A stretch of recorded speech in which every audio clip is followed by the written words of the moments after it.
On July 28th, 2019, just before 3 p.m., York Regional Police said officers were called to a home with a report that multiple people may have been injured. After officers arrived, the police found 7-year-old Firoza Begum, 59-year-old Menhaz Zaman, 21-year-old Menhaz Zaman, and 50-year-old Menhaz Zaman dead inside. The suspects surrendered immediately, and the court heard the family members were murdered the day before. Autopsies showed that they had each been hit on the head, likely with a crowbar, then their throats slit, which begs the real question: what led to all of this happening, and what had caused the eldest son Menhaz to do something so horrific to his own flesh and blood? What inspired our so-called Discord killer? But in order to figure it all out, we'll have to go back in time to the origins of this true dark tale. Our story begins in Scarborough, Ontario, which is quite interesting, as this entire enigma takes place not too far from my own hometown, which is what inspired me to create this video, as many of you have not heard of this dark and unfortunate tale. But locally, this story made a lot of headlines, as it truly is one of the more twisted murder stories to appear at the Greater Toronto area. The story starts off with Menhaz Zaman, a Bangladeshi national who immigrated to Canada like many others, and hopes to create a better life for himself and his family. Along with him came his wife Menhaz Zaman, who was arranged to marry him before they left for Canada, but ultimately decided to marry and start their family abroad. After a few years, they both decided it was time to start something new, and Menhaz gave birth to their first child, who they named Menhaz. 2 years later, Menhaz gave birth to their second child, named Melissa. The two kids grew up with very hardworking parents, but like many second-generational immigrants, they were held up to the highest standard by their parents and expected to excel in their education, hopefully being able to land a high-paying job that could help support their families, as the children would have a lot more opportunity in Canada than they would in Bangladesh. Menhaz was described by many as a generous and very kind woman who would often prepare food for her neighbors and was said to have a gentle soul, while Menhaz, described as more of an introvert, was said to be a very hardworking man, even winning Employee of the Year at his taxi driving job, which showed that the parents really tried their best in creating a good life filled with opportunities for their children, while they themselves were more or less restricted in terms of opportunity due to them being immigrants. The Zamans, after working hard for a few years, managed to save enough money to buy a home and a condo to which they would rent out. But Menhaz soon realized the pressure of raising two kids at home and managing the rental homes was too much work.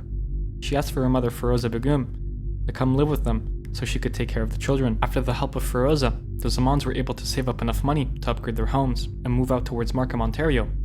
Menhaz and Menhaz had high expectation for their kids, especially after moving out to Markham, as Menhaz has got herself involved with a Bangladeshi community, which raised the bar for her kids as she placed a certain goal over their heads, where she'd wish they would grow up to be either an engineer or a doctor, as stated by their family friend. Now, there has been a claim stated that Menhaz herself had a favorite child, that being her son.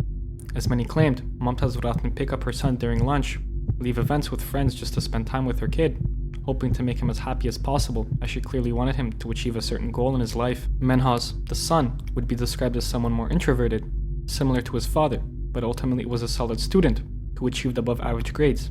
But soon it was clear that school was not really something he would find himself interested in, as he was simply trying to please his parents and not actually focus on what his future would hold. What Menhaz found to be his most prominent hobby would be something many people could relate to, that being video games, specifically a game by the name of Perfect World. Menhaz would use this game as a gateway from his studies, and may have had a small addiction to it. What is important to note in this story is that Menhaz would be accepted into York University to study engineering, but with that came a small deadly secret. Menhaz lied to his parents about attending classes. In reality, as stated by Menhaz in a private Discord, he claimed that he would often skip all of his classes in his first year, and after failing majority of them, he classified himself as an atheist and grew depressed, practically losing all hope for himself and his future, to which he claimed inspired his plan, where he would simply skip school and go to a local mall. After years of this lie, his graduation date only came closer and closer, which led him falling into a darker decline. He would make darker jokes and even change his Discord name to things like "don't deserve to live" and things of that sort. His humor became darker and more shocking, at times seeming suicidal. And as time flew by, one day before his graduation, he sent a message to the Perfect World Discord saying he will kill his parents. Later, sending a photo of a dead woman with a caption claiming that it's his mother. Many friends from the server simply thought it was another grim joke Menhaz was making, because this was not something out of his nature, to which he followed up with another photo of his grandmother, whom he had slayed. After this, some people in the server began to question the realism of these images and had tried tracing them to no avail. And after many users spammed Menhaz to get answers to these images, they were all left with silence, except for one user, who was known to have somewhat of a friendship with Menhaz, had messaged him asking if it were true, to which Menhaz said yes, and he will go after his father and sister next. To which his friend said he should have talked it out first, but Menhaz seemed to ignore it and claimed he's been planning it for years now. His friend called him selfish, and Menhaz responded with, "I know." After the murders of his mother and grandmother, Menhaz then hopped on the perfect world to wait for his sister's arrival, and once she came home, he killed her too, then bragging about it on Discord, to which later he sent a photo of him posing with a bloody knife. In hopes to save Menhaz's father, the user in the server tried to contact the police, but unfortunately they were not quick enough. Menhaz sent another message claiming he slaughtered his entire family, and making a farewell message as if he knew his life was over now. Worried about Menhaz taking his life before getting caught, users tried distracting Menhaz while police made their way to his home, and somehow actually kept Menhaz from ending himself, to which Menhaz sent his final message to the Discord claiming the police are now here and goodbye. He immediately surrendered to the police, and when questioned what they would find inside his home, he replied with, "You'll see." Scattered in different rooms, police found the bodies of Momtaz, Monaruz, Malessa, and Feroza. Menhaz refused to give a motive to police when questioned why he did it, but unfortunately for him, all of his chat logs were saved within the Discord, and police could easily find the source of his intent. "I did this because I did not want my parents to feel the shame of having a son like me. I killed them instead out of cowardice. Due to me being an atheist, I believe this is the only life we get. I know it might sound confusing, but what's done is done, and what I have planned has been concluded. I'm sorry if this makes you upset. Please try to remember the good times."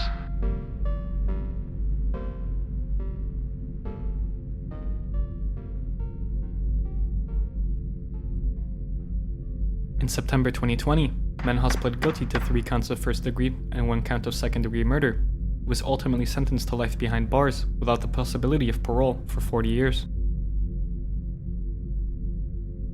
And that concludes his story.